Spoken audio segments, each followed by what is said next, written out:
এরশাদ বিরোধী আন্দোলনে সক্রিয় ছিলাম, রাজনীতিতে, রাজপথে।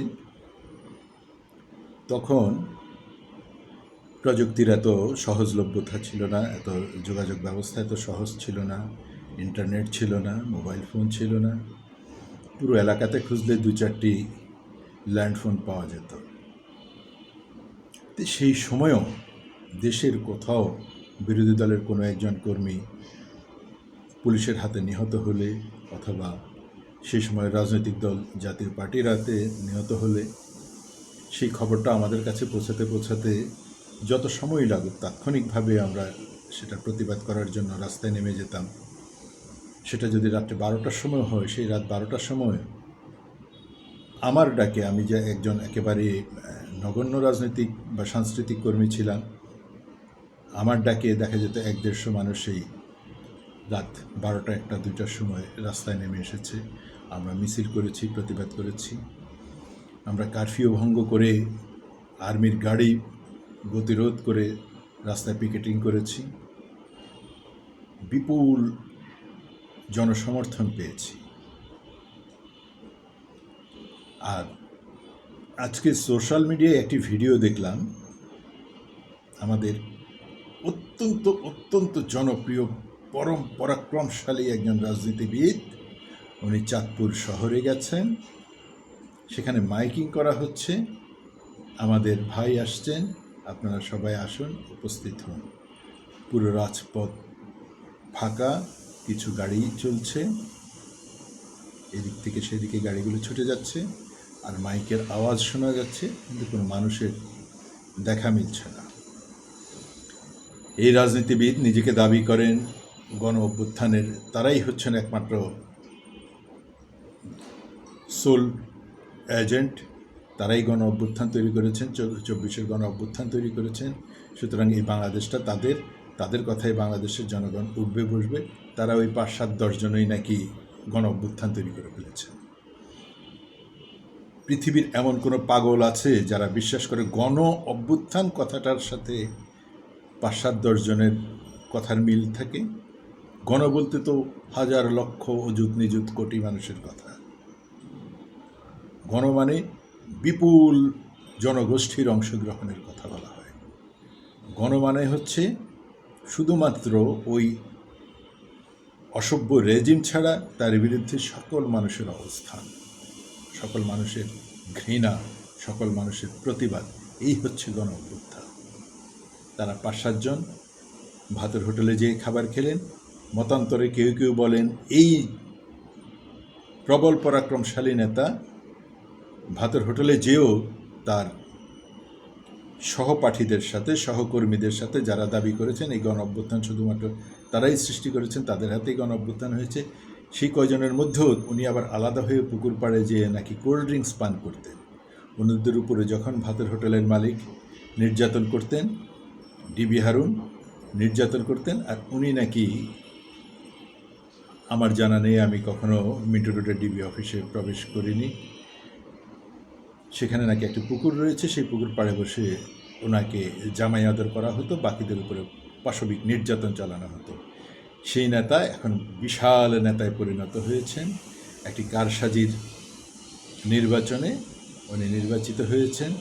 তার প্রতিপক্ষ যে ছিল বিএনপির, তাকে আইনি মার প্যাচে ফেলে অন্যরা যেখানে পুরো বাংলাদেশে সুযোগ পেয়েছে, কিন্তু তার আসনে বিএনপির ওই নেতা সেই আইনি সুযোগটুকু পায়নি, তার বিরুদ্ধে চলে গেছে সমস্ত আইন। উনি নির্বাচিত হয়েছেন, হয়ে উনি নিজেকে প্রমাণ করছেন উনি বিপুল পরাক্রমশালী, বিশাল জনপ্রিয় একজন মানুষ। সেই মানুষটি হচ্ছে হাসনাত আবদুল্লাহ।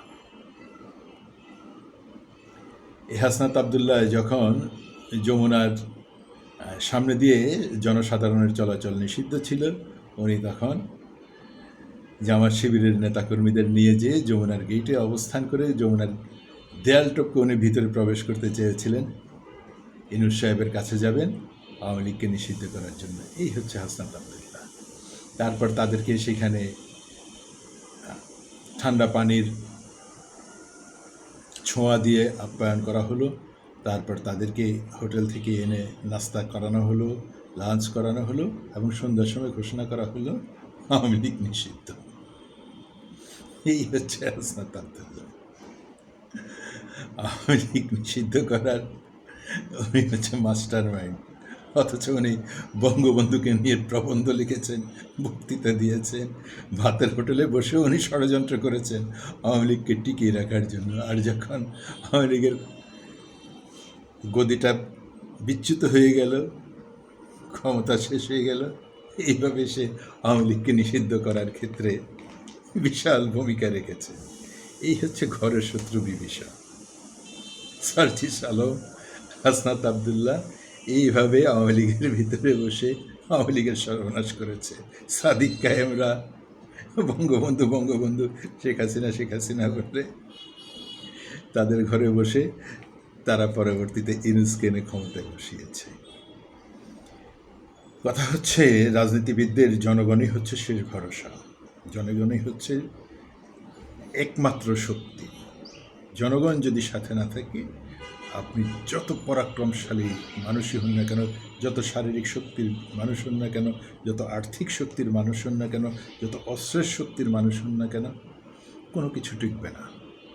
সমস্ত কিছু আপনার হাতে থাকার পরও শুধুমাত্র জনগণ আপনার পক্ষে নেই, আপনি ভেসে যাবেন, আপনার অস্তিত্ব কোথাও পাওয়া যাবে না।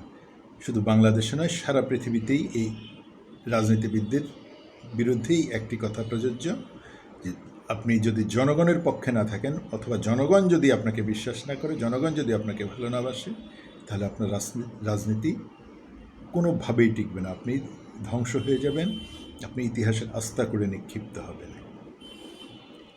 তারই প্রমাণ পাচ্ছি আমরা। হাসনাত আব্দুল্লাহ জাতীয় নেতা, উনি জাতীয় নেতা, সংসদ সদস্য।